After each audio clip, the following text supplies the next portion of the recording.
여호와의 삶을 두고 맹세하면 나라들이 나로 말미암아 스스로 복을 빌며 나로 말미암아 사랑하리라. 여호와께서 유다 예루살렘 사람에게 이와 같이 이르노라. 너희 묵은 땅을 갈고 가시덤불에 파종하지 말라. 유다인과 예루살렘 주민들아, 너희는 스스로 할 일을 행하여 너희 마음 가죽을 베고 나 여호와께 속하라. 그리하지 아니하면 너희 악행으로 말미암아 나의 분노가 불같이 일어나 사르리니 그것을 끌 자가 없느니라. 이는 하나님의 말씀입니다. 하나님 감사합니다. 네. 한 주간 잘 지내셨습니까? 네. 간밤에뿐만 아니라 주중에 내린 비로 인해서 많은 피해가 났다는 소식이 전해지고 있습니다. 이전에는 그냥 시설이나 농작물 피해에 대한 소식들이 주를 이루었는데 이번에 인명 피해가 꽤 많이 나서 상황이 많이 안 좋은 것 같습니다. 더 이상 사상자가 나오지 않기를 기도하며 철저한 대비가 필요한 때라고 생각이 됩니다. 우리 교회는 다행히 그래도 특별하게 그렇게 큰 문제는 없는데, 여러분 들어오시면서 보셨겠지만 워낙 비가 많이 오긴 많이 왔어요. 그래서 우리 교회 뒤쪽에 그 굴땅 있던 자리가 건물이 안 들어서서 다 그냥 헤집어 놓고 흙이 있으니까 빗물에 쓸려서 이쪽 주차장으로 많이 밀려 내려왔더라고요.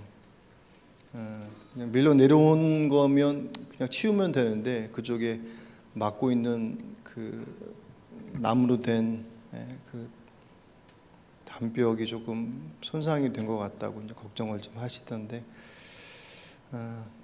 아직까지는 뭐 그렇게 특별한 위험이 없어 보이긴 합니다.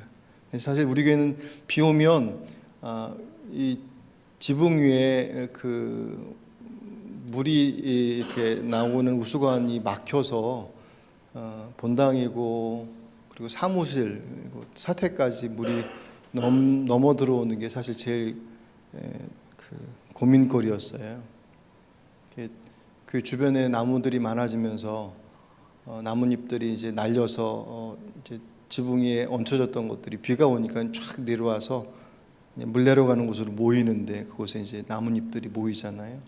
거기다가 까치들이 십자가 탑에 이제 집 짓느라고 나뭇가지를 막 물어왔다가 떨어뜨린 것들이 그것까지 내려와서 이제 같이 얽히저얽히 섞이니까 나뭇잎에 나무 가지까지 섞이니까 이제 자꾸 더 잘 막히는 것 같아요. 그래서 1년에 2번씩 제가 올라갑니다, 위에. 우리 교회 지붕이 올라갈 수 있는 사람이 몇 안 돼요. 가볍다고 올라갈 수 있는 게 아니에요. 전에 저희 조대익 선생님이 올라가서 장로님과 같이 그 일들을 하셨었는데, 올라가서 이제 봄하고 가을에 한 번씩 나뭇잎들을 치워줘야지 우수관이 막히질 않거든요. 그래서 지난 봄에도 올라가서 다 치워놨는데 그래도 좀 걱정이 되는 거예요. 왜냐하면 나무들이 이제 많이 커서 지붕보다 높아진 나무들이 꽤 돼요.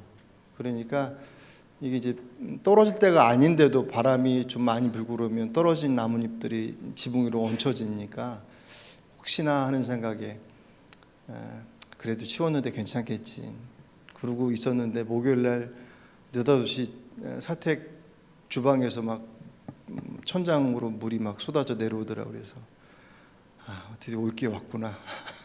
그 전에 올라갈 거. 근데 주중에 계속 비가 왔다 갔다 하니까 비 오는데 올라가기도 좀 그렇고, 그래서 미루다가 결국 이제 이렇게 양푼이랑 이렇게 갖다 놓고 비 그치기를 기다렸다가 올라가 봤더니 아니나 다를까 막혔더라고요.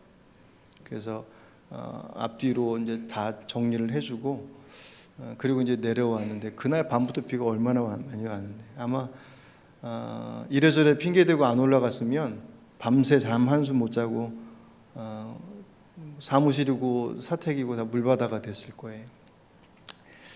우리가 살다 보면 불가항력적으로 어떻게 할 수 없는 일들이 우리에게 다가오기도 합니다. 천지재변이 됐던 아니면 불의의 사고가 됐던 질병이 됐던 정말 어떻게 할 수 없어요. 막을 수 있는 길도 없고 참 헤쳐나가기 어렵죠. 그런데 더 많은 경우들은 사실은 예측이 가능한 그 준비할 수 있고 대비할 수 있는 경우들이 훨씬 더 많습니다. 1930년 초에 미국의 보험회사의 관리 감독자였던 하이니히라고 하는 사람이 고객 상담을 하면서 사고를 분석해 보니까 일정한 규칙성이 있음을 발견하게 돼요. 그게 뭐냐면 1대 20대 29대 300 하나의 큰 사고가 일어나면 그 이전에 29번 정도의 경미한 그 비슷한 류의 경미한 사고들이 발생하더라는 거예요. 그리고 그 이전에 300차례의 징후가 감지가 돼요. 그러니까 한 번의 큰 사고 이전에 29번의 경미한 사고 그 이전에 300번의 징후들 그 300번의 과정을 거쳐서 29번 거치고 한 번 거치고 그 수치적으로 완벽하게 딱 떨어지진 않겠지만 대략적인 모습들을 갖더라는 거죠. 어떤 제품에 있어서도 제품에 큰 하자가 발생될 때는 그 제품의 하자가 발생되기 전에 29번의 고객의 클레임이 문제 제기가 있고 그 이전에 300번의 고객이든 사원이든 이거 좀 이상한데? 라고 생각되어지는 그런 감들이 있다는 거예요. 그래서 그 법칙을 하인리히의 법칙이라고 부릅니다. 꽤 유명한 법칙이에요.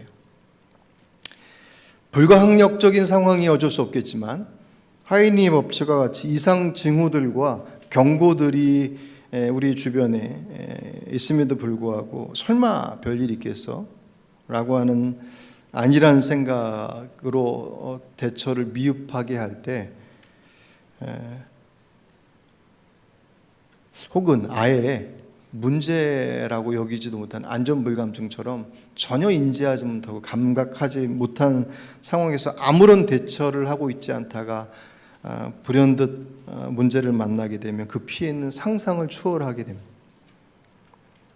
이번 폭우가 사실은 예전에 비교할 수 없을 만큼 엄청난 양이 집중적으로 내렸잖아요.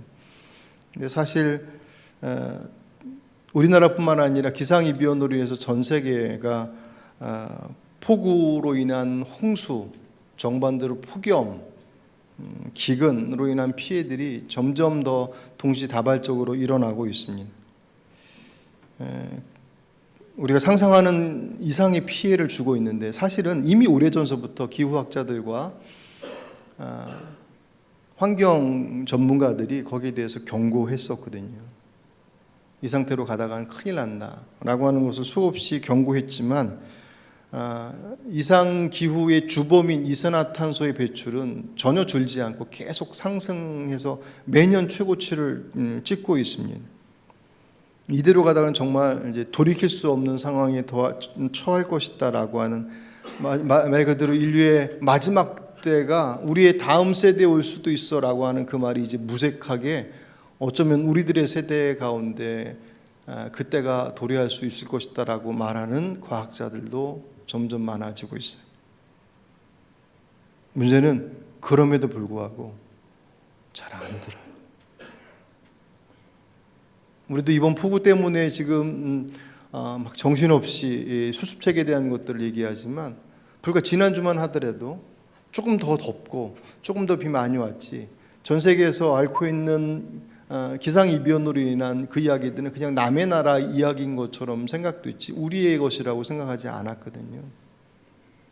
그러니 어떤 면에서는 대비할 수 있는 대비책들을 실제적으로 강구하지 못한 그래서 늘 항상 사고가 나면 그런 얘기 뒤따르잖아요. 이게 적절한 그 대응을 했느냐 준비를 했느냐 뭐 공무원서부터 해서 책임자들의 문책 얘기들이 항상 나오는 그것들이 계속 반복되고 있습니다. 문제는 그런 문제들이 반복됨에도 불구하고 그런 위기 앞에 사람들의 반응이 시큰둥하다는 거예요. 당연히 내 문제가 아니라고 생각하는 것과 더불어서 그 문제를 바꿔낼 수 있는 현장에 있고 실질적인 어떤 대상자들은 개발론에 의해서 환경 중요하지만 먹고 사는 게 더 중요하지 않겠어라고 하는 그 개발론에 항상 밀려서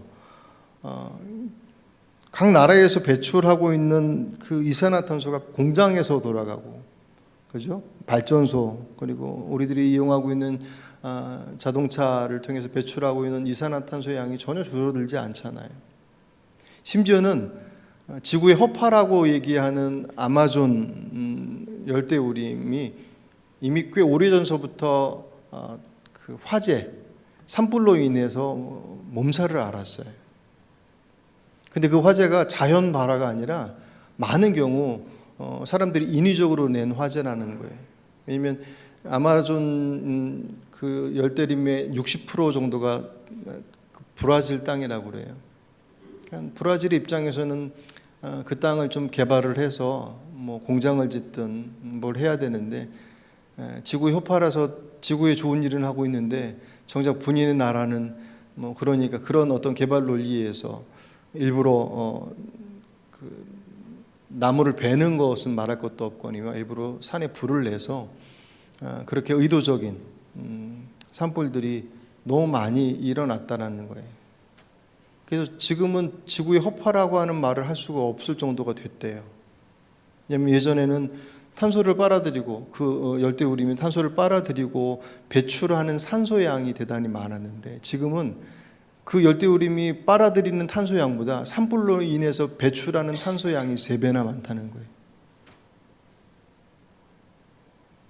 거기다가 한편에서는 사람들이 정치적인 이유를 얘기하면서 그렇게 위험스러우지 않은데 사람들이 자신의 어떤 입지 때문에 그렇게 과장하는 것이다라고 얘기하는 음모론까지 더해져서 완전히 뒤죽박죽이 돼버렸어요. 현실은 계속 위기의 상황으로 치닫고 있는데 거기에 반응하는 사람들의 반응은 그에 민첩하게 반응하지 않는. 주중에도 말씀 함께 나누면서 말씀드렸지만 예레미야서에서 보여주는 이스라엘 백성들의 모습과 어쩌면 그렇게 딱 떨어져 맞는지 몰라요. 하나님께서 하나님의 선자들을 통해서 이스라엘 백성들이 끊임없이 경고를 하셨습니다. 예레미야 선지자, 우리가 예레미야서를 보고 있지만 그 이전에 수많은 선자들을 통하여서 그들에게 경고하시며 돌아오라고 말씀하셨어요. 그럼에도 불구하고 이스라엘 백성들이 듣지 않아요. 그러니까 주님께서 그들의 삶의 터전들을 흔드셨어요. 그러니까 인생의 위기라고 하는 것은 모든 문제가, 모든 아픔이 하나님의 뭐 징계가 됐던 사인이라고 다 얘기할 수 없지만, 틀림없는 사실은 우리의 삶이 흔들어지면 왜 그렇지라고 하는 그런 물음과 함께 주변을 둘러볼 수밖에 없죠. 주님께서 이스라엘 백성들의 삶의 터전들을 흔들어 대셨어요. 전쟁으로, 기근으로, 여러 가지 문제들로 그들의 삶의 터전을 흔들어 대셨음에도 불구하고 그들이 그 경고로 받지 않아요. 결국 북이스라엘은 아수르에 의해서 먼저 멸망당합니다. 그런데도 불구하고 남유다가 정신을 못 차려요. 그 원인 중에 중요한 원인 중에 하나가 한 자락을 차지하는 것이 거짓 선지자였습니다. 그 거짓 선지자들이 무엇을 선언했냐면 평화를 얘기해요. 하나님께서 보내신 선지자들은 회개하고 주께로 돌아오라, 큰일 난다, 망한다라고 그들을 경고하고 있는데, 또 다른 부류의 선지자들은 하나님의 말씀을 똑같이 전한다고 얘기하면서 그렇지 않아, 평화야. 예레미야 3장 5절, 하나님은 끝없이 화를 내시는 분이 아니다, 언제까지나 진노하시는 분이 아니다 하면서 온갖 악행을 마음껏 저질렀다.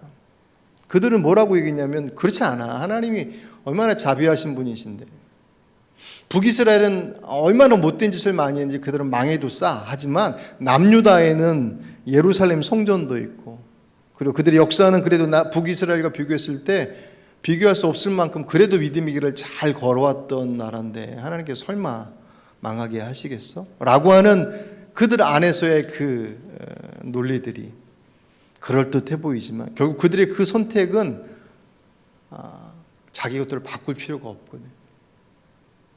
선지자를 통해 주신 말씀은 바꾸어야 된다고 말씀하셔요. 즐기고 있고 누리고 있었던 것을 스탑하고 돌아와야 된다라고 말씀하시는데, 거짓 선자들을 통해서 선포되어지는 메시지들은 괜찮아, 이러다 말 거야, 하나님의 자비하심이 얼마나 큰데, 주께서 분명히 회복시키실 거야 라고 하는 그 메시지 앞에 그들은 자신의 삶 속에서 더 이상 대가 지불하지 않고서도 이 위기를 넘어갈 수 있다라고 안도했습니다. 결국 남유다도 바벨론에 의해서 멸망하게 되죠. 그 한복판에 있었던 사람이 바로 예레미야 선지자예요. 예레미야 선지자가 남유다가 망하기 전에부터 말씀을 전했고 남유다가 망하고 있었던 그 현장과 그 이후에도 메시지를 전했던 사람이에요. 그러니 얼마나 절박했겠습니까? 주님께서 망한다, 조심해라, 절대로 망하니까 돌이켜야 된다라고 끊임없이 말씀하심에도 불구하고 전혀 듣지 않는 그 이스라엘 백성들의 모습이 급기야 멸망의 자리까지 가고 포로로 끌려가고 예루살렘 성전이 다 깨져 망가져 버리고 기초도 남지 아니하는 그 어마어마한 일들을 목도했단 말이에요. 그런데도 불구하고 여전히 그들은 주께로 돌아오지 않는, 앞에도 말씀드렸던 것처럼 기후 위기로 인하여서 전 세계가 지금 위기의 상황 속에서 확 치닫고 있음에도 불구하고 여전히 개선의 의미가 보이지 않고, 음모론이야, 지구가 얼마나 자생력이 있는데 조금 있으면 다시 자리 잡을 거야 라고 하는 그 헛된 망상과 같은 얘기에 앞에 마음을 뺏긴 사람도 있고, 강 건너 불구경 하듯이 남의 나라 얘기하는 것처럼 그렇게 허송세월 보내는 그 시간들이 말 그대로 돌이킬 수 있는 그 시간들을 점점 놓치고 있는 그때의 그들의 모습이나 지금의 우리들의 모습이나 별다르지 않더라는 거죠. 그들을 향해서, 우리를 향해서 오늘 주님께서 이스라엘아 내게로 돌아오라 라고 말씀하십니다. 그들의 삶의 터전을 막 흔들어 제끼시면서 그들이 당황하면 어떻게 해야 될까라고 하는 그 물음표를 갖고 있을 그때 주님께서 뭐라고 말씀하시냐면 내게로 돌아오라. 편안할 때는 잘 보지 않지만 문제를 만나면 어쨌든 해결해야 되니까 해결책을 찾기 위해서 두리번거리겠죠. 그 사안의 정도에 따라서의 차이만 있을 뿐이지 모든 이들이 그렇습니다. 그래서 뭘 바꿔야 될지에 대해서 고민하게 되고 찾으면 그것을 바꿔나가죠. 주님께서 그것 때문에 우리들의 삶의 터전들을 때론 흔들어 대십니다. 예레미야 선지자는 주께서 그들을 그렇게 흔드신 이유가 너희들이 하나님을 등지고 떠났기 때문이다. 그러니 돌아와라. 주께서 그렇게 말씀하시죠. 근데 오늘 1절 보시면 돌아오라는 말씀을 그냥 말씀하지 않으시고 내게로 돌아오라. 무슨 얘기예요? 주님 아닌 곳으로 자꾸 돌아가는 거예요.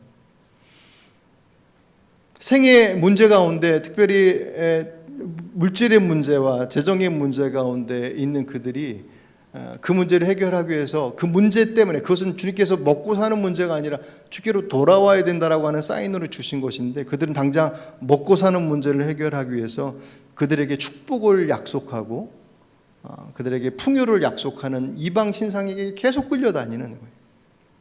돌아가야 될 때라고 하는 것을 알았어요. 인지를 했어요. 그전에 몰라서 그냥 그 길로 같이 따라갔는데 나중에 보니까 뭔가 잘못됐어. 돌아가야 되겠어 라고 얘기하는데, 그들의 마음을 빼앗는 것은 하나님께서 멈춰서고 돌아오라라고 하시는 회개의 결단을 쫓기보다는 그들에게 풍요와 축복을 약속하고 있는 이방의 소리에 더 많이 귀 기울여 그대로 끌려다니더라.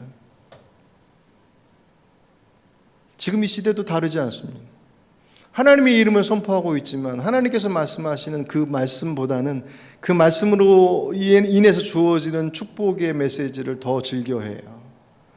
주께서 주시는 축복은 그분을 따름으로써 주어지는 선물이지 그것을 쫓아가기 때문에 주시는 것이 아니라는 것을 평생에 잊어서는 안 돼요. 그래서 하나님을 아버지라고 고백하잖아요. 아버지 되신 하나님께서 그 자녀가 뭐가 필요한 것들을 구하지 않기 때문에 주지 않으시는 분이시겠는가? 그렇지 않죠. 할 수만 있다고 한다면 내 안에 있는 것까지 다 내주고 싶은 것이 부모의 마음인데, 하나님께서 다르지 않으신 분은 우리야 부족하고 연약해서 주고 싶어도 줄 수 없고 또 잘못 주기도 하고 그런 여러 가지 실수도 있지만 하나님은 틀림이 없으신 분이시니까 자녀들의 부족함과 그 고통을 절대로 외면하지 않으시는 분. 그러니 그것을 구해야 주시는 것이 아니라 그분 앞에, 그 뜻 앞에 설 때 그 열매들은 그들에게 약속되어진 특권이기도 합니다. 그러니 그들이 필요한 것은 주께로 돌아오는 것이지 그 풍요를 쫓아서 쫓아다니는 곳에 있지 않다라는 것을 그들이 자꾸 잊어버렸어요. 전쟁의 위기 가운데 있으니까 그들이 그 전쟁의 위기가 촉발된 이유가 하나님께로부터 떠나서다라고 얘기하는 선지자의 얘기를 듣지 않고 그들이 무엇을 쫓아갔냐면 주변국들을 기웃기웃거리는 거예요. 지금 이스라엘의 상황을 보면 우리나라하고 대단히 비슷해요. 남유다의 주변에 있었던 강대국들이 이집트, 애굽, 그리고 아수르, 아시리아, 그리고 바벨론. 이 강대국의 열광 속에서 북이스라엘을 멸망해버렸고 남유다 그 자그마한 땅덩어리, 이스라엘이 우리나라 강원도 정도의 크기래요. 그마저 반쪽알이 날아가 버리고 반쪽이 남겨져 있는 상황 속에서 그 전쟁의 위협 속에 이스라엘 백성들이 선택했던 것은 주께로 돌아오라고 하시는 말씀을 따르는 것이 아니라 어느 나라에서의 줄을 서야지 이 위기를 벗어날 수 있을까라고 하는 지극히 현실적인 선택을 합니다. 바벨론은 신흥 강국이었고 아수르는 이제 지는 해였습니다. 거기에서 힘을 가지고 있는 그래도 견고하게 가지고 있는 나라가 애굽이었어요. 그래서 이스라엘의 남유다의 선택은 애굽과 동맹을 맺습니다. 그로 인해서 그들은 바벨론의 멸망을 당해요. 우리나라가 미국과 중국과 러시아 이 열광 속에서 어디에 줄을 서야지, 힘이 없으니까는 하는 고민이겠지만 어디에 있어야지 이 위기를 벗어날 수 있을까라고 하는 고민들을 할 거 아니에요. 하고 있지 않습니까? 마치 그와 같은 고민을 하고 있는 우리에게, 그들에게 주님께서 너희들의 살 길은 어느 나라에 줄 서 있는 것 이전에, 외교의 채널을 이용하는 것도 중요하죠. 하지만 그 이전에 그들이 하나님께로부터 등진 결과들이라고 하는 것에 대한 부분들을 인정하지 않고 그들의 삶이 조정되지 않으면 그것이 가난이 됐던 전쟁이 됐던 기후로 인한 위기가 됐던 어떤 모습이 됐던지 그것을 통해 주시고자 하시는 본래의 자리들을 찾을 수 없더라는 거예요. 내게로 돌아오라 라고 말씀하신 이유는 그들이 주님이 아닌 다른 것들을 자꾸 찾아 헤매기 때문에 위기 속에서 오늘 하나님께서 여러분들의 삶을 흔드신다라고 생각이 된다면 그 흔듦의 현장 속에 있는 그 문제로부터 빠지지 말고 얼굴에 뭐가 난다고 자꾸 연고 발라서 꾹꾹 누르지 말고 얼굴에 뭐가 나면 물론 피부에 문제가 있기도 하겠지만 장에 문제가 가서 뭐가 나기도 하고 여러 가지 원인이 있을 거 아니에요. 그런 것처럼 당장 터져 있는 문제 앞에 이걸 어떻게 해결해야 될지에 대한 것들을 가지고서 사방팔방 뛰쳐다니지 말고 하나님을 모르는 사람들은 그렇게 쫓아다니겠지만 그 하나님께서 내 삶을 주관하시는 분이심을 고백하고 있는 하나님의 자녀라면 그분 앞에 서는 것이 최우선이 되는 것은 전혀 이상한, 아니 그것은 특별한 믿음의 사람들의 모습이 아니라 당연한 주의 자녀들의 반응이어야 된다. 내게로 돌아오라. 지난 우리 그 큐티 민수기를 보면서 제가 그때도 말씀을 드렸지만 모세와 아론의 모습이 유독 많이 눈에 들어왔어요. 이스라엘 백성들이 말 안 듣고 계속 엉뚱한 짓 할 때마다, 그래서 나중에 불평하고 원망하고 모세 앞에 대들 때 모세가 어떻게 하냐면 그 자리에서 그냥 바로 엎드려 버려요. 백성들 앞에 고개 숙인 게 아니라 하나님 앞에 엎드렸어요. 어떻게 해야 되냐. 민수기 16장 42절에는 이런 장면도 있습니다. 온 회중이 모세와 아론을 규탄할 때에, 당장이라도 모세와 아론을 붙잡아서 어떻게 하려고 할 그런 위급한 속에 있을 때 모세와 아론이 회막 쪽을 바라보니 성막을 바라봤다 그랬습니다. 주님 어떻게? 이게 모세와 아론의 위기 앞에서의 그의 선택이었습니다. 이스라엘 백성들을 설득하거나 그들을 힘으로 제압하거나 그들과 논의하여서 뭔가를 풀어가려고 하지 않고 주님 앞에 먼저 엎드려. 모세가 기나긴 광야의 시간들 속에서 터득한 생의 이치였습니다. 그것은 모세만이 아니라 오늘 저와 여러분에게도 동일하게 적용되어지고 요청되어지는 메시지임을 기억하시길 바랍니다. 오늘 이스라엘 백성들에게 내게로 돌아오라. 어떻게 돌아오라고 말씀하셔요? 그 뒤에 오늘 3절 보시면 너희 묵은 땅을 갈고 가시던 불을 속에 파종하지 말라. 4절 너희는 스스로 할례를 향하여 너희 마음 가죽을 베고 나 여호와께 속하라. 봄에 파종하기 전에 농부들이 하는 일들은 밭을 가고 논을 갈아야 될 거 아니에요. 그 겨우내 있었던 그 굳었던 땅들, 그 위에 있었던 여러 가지 잡초들부터 해서 그 흔적들을 다 제거를 해야지. 그 다음에 뭘 심더라도 나올 거잖아요. 그건 굳이 농사를 지어보지 않아도 그냥 상식적으로 알 수 있는 것들입니다. 주님을 떠나 있음으로 인하여서 내 안에 내 마음밭에 잔뜩 들어차 있는 그것이 이기심일 수도 있을 것이고 욕심일 수도 있을 것이며 욕망일 수도 있을 것이고 세상의 가치의 습관들일 수도 있을 것이고 온갖 것들이 있을 거예요. 그거 어떻게 하라고 말씀하세요? 다 갈아엎으라. 그 덤불 속에다가 씨앗 뿌리지 마라. 그것을 오늘 3절에서는 이렇게 얘기하고 있습니다. 오늘 1절 하반절에서 내게로 돌아오라. 내가 만일 나의 목전에서 가증한 것을 버리고 내가 흔들리지 않으면 가증한 것을 버리라. 가증한 것은 하나님 앞에 하나님께서 그들의 삶의 주권을 가지고 계심을 인정하는 것 같으면서도 자기 안에서 자기 뜻대로 하고 있었던 그 다른 마음들, 다른 모습들. 죄의 뿌리가 자기 중심성이라고 이렇게 거듭 말씀드리지 않습니까? 거짓을 말하던 아니면 탐욕을 부리던 그 모든 것들의 뿌리는 결국 내가 하고 싶은 것들에 대한 열매에 불과한 거예요. 그러니 주께로 돌아오는 첫 번째 것은 그 가증한 것을 버리라. 내 삶의 주인이 하나님이신 것을 온전히 인정하라. 그래서 그 거짓된 것들을 버리는 것으로 멈추지 않고 그 다음 2절 같이 보실까요? 진실과 정의와 공의로 여호와의 삶을 두고 맹세하면. 아멘. 여기서 진실과 정의와 공의, 하나님의 뜻을 따라 이 땅에서 살아가는 삶의 변화들을 요구하신다는 거예요. 구체적으로 정직하게 살아라, 그런 어떤 세부적인 내용들이 표현되어 있지 않지만 이 세 단어 안에 진실과 정의와 공의라고 하는 이 단어 안에 그리스도인답게 살아가야 될 삶의 내용들이 그대로 들어가 있습니다.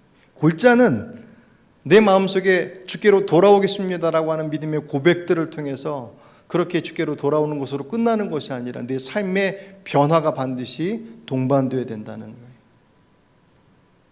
왜? 그것이 하나님께로 돌아온 것의 진짜 모습이니까.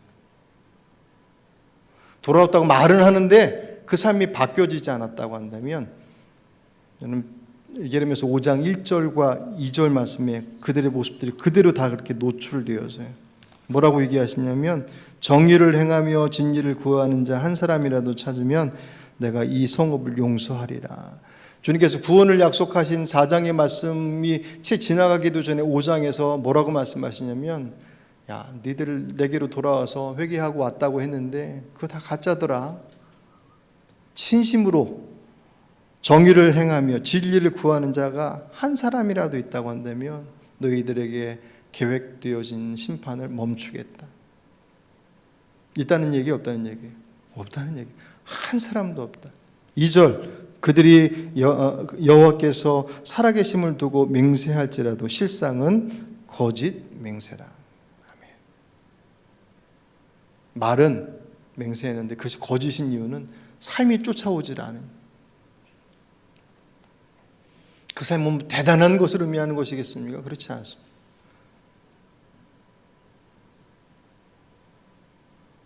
오늘 우리가 함께 이 자리에 예배하고 있지만 이 예배의 자리가, 이스라엘 백성들은 예배가 없었겠습니까? 여러분, 그 레위기서하고 그 내용들을 보시면 이스라엘 백성들이 아침 저녁으로 제사를 드렸어요. 우리는 새벽 기도 있다고 누가 그랬다면서요. 새벽 기도 없으면 목사할만 하다고. 새벽 기도 누가 만들었냐고. 근데 성경 보면 예수님께서 새벽 미명에 기도하셨어요. 그러니까 섣불리 얘기하다가 낭패를 보게 되겠지만, 어쨌든 이스라엘 백성, 지금이야 교회들 안에서 한국 교회나 새벽 예배가 있고 다른 나라에는 새벽 예배도 없다고 얘기하는데, 그 새벽 예배 드린다고 뭐라고 얘기하지만 레위기서에 보면 이스라엘 백성들은 아침과 저녁에 매일 제사를 드렸어요. 그들이 드리는 뭐 속죄제, 속건제, 무슨 다른 5대 제사의 내용들하고 상관없이 그냥 아침 저녁으로 그냥 우리로 얘기하면 새벽 예배 드리듯이 그렇게 제사를 끊임없이 드렸습니다. 모든 절기를 다 지켰어요. 그럼에도 불구하고 주님께서 그들에게 뭐라고 말씀하세요? 돌아오라고 말씀하세요. 왜냐하면 몸은 그 자리에 와 있는데 마음은 그곳에 없더라는, 삶을 뒤흔들어 보니 그 마음이 없는 것이 그대로 다 드러나더라는.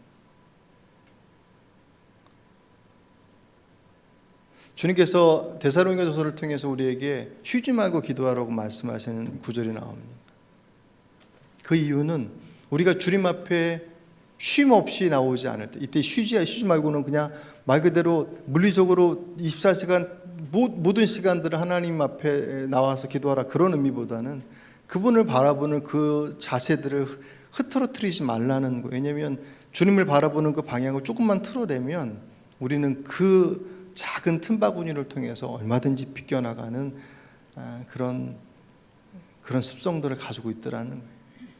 주님을 주님으로 인정하기 때문에 와서 그렇게 예배하고 주님을 기억하라라고 하는 것이 아니라 우리를 위해 하신 말씀이더라는 거예요. 우리 형편을 몰라서 와서 기도하라고 하시는 것이 아니라 알고 계셔서 때로는 우리가 구하지 않은 것 가지고 응답하시는 분이심에도 불구하고 와서 기도하라라고 말씀하신 이유는 우리가 그분 앞에 서지 않으면 분명히 다른 곳을 찾아가니까. 한번 돌아보시기 바랍니다. 우리 삶의 자락들 속에서 그분 앞에 서지 않으면 이스라엘은 얼마든지 자신의 이권과 자신의 욕심을 하나님의 이름으로써 자행했던 사람들이었어요. 그들의 얘기가 아니라 사실 우리들의 얘기와 별 다름 없더라는 거예요. 주님의 이름을 부르지만 주님께 주시는 것을 더 기대하고 있는 마음들. 그게 꼭 나쁜 마음은 아니겠지만 그거 쫓아다니다가 망했던 것이 이스라엘 백성이었으니 아마 삼품백화점이 무너지고 나서 있었던 일인 것 같습니다. 많은 사람들이 희생되고 난 이후에 이제 기자회견 자리에 백화점 운영진들에게 기자들이 질문을 하는데 왜 미리 알려서 고객들을 대피시키지 않았습니까? 라고 했더니 운영진들이 하는 말이 설마 했습니다. 근데 운영진들은 다 대피했거든요. 한 기자가 그럼 운영진들은 왜 대피했습니까? 라고 했더니 그들이 하는 말이 혹시나 했습니다. 이 말이 참 기가 막힌 거예요. 다른 이들의 모습에 대해서는 설마라고 했던 그들이 자신들의 모습에 대해서는 혹시나. 하나님께서 우리들의 삶 가운데 우리의 삶을 흔들어 되시는, 그래서 우리에게 깨닫게 하시고자 하시는 그 과정들을 우리에게 허락하셨는데 설마라고 하는 것으로 그분의 부르심을 외면하고 있지는 않은 거예요. 그래서 혹시나 그래도 몰라 라고 하는 그 불안함들 때문에 주 앞에 예배하고 있긴 하지만 예배의 자리는 있어도 우리의 마음은 그분 앞에 있지 못하는 모습들로서 있지는 않은지. 오늘 주님께서 더 늦기 전에 내게로 오라고 말씀하십니다. 이곳에 예배하러 오지 않으신 분들에게 빨리 와라고 말씀하시는 것, 그건 따로 오늘 이 자리에 오신 저와 여러분, 저도 포함해서 우리들의 삶 가운데 주님께서 처하게 하신 우리들의 상황들 가운데 우리가 선택하고 우리가 바라봐야 될 것은 당장 내 앞에 내 문제를 흔들어대고 있는 그 문제 이전에 그분 앞에 서야 하는 것. 그 빛 앞에 설 때 우리 안에 감추어진 의도가 드러나. 그분 앞에 설 때 우리 안에 부족한 것들이 무엇인지를 그제서야 알게 돼요. 우리 주변을 둘러보면 더 이상 주님께서 말씀하신 마지막 때에 대해서 언젠간 오시겠지라고 그렇게 여유 있게 얘기할 수 없는 상황들이 정말 가까이 와 있습니다. 여러분 두렵지 않으십니까? 뭐 불러가시면 가면 되죠 라고 한다면요 뭐 괜찮습니다. 주님께서 우리들의 삶의 터전들을 흔들어 대시며 우리에게 더 늦기 전에 빨리 와야 된다라고 말씀하신 그 말씀을 흘려 듣지 마시길 바랍니다. 그것이 뭐 여러분들에게 숨겨준 죄가 있기 때문에 회개하고 자복하십시오라고 하는 그것을 의미하는 것만이 아니라 내 모습이 다른 것에 비해 괜찮다, 뭐 여유 있다라고 생각된다 할지라도 그 말씀 앞에 딱 서게 되면 늘 우리의 부족함들을 발견하게 됩니다.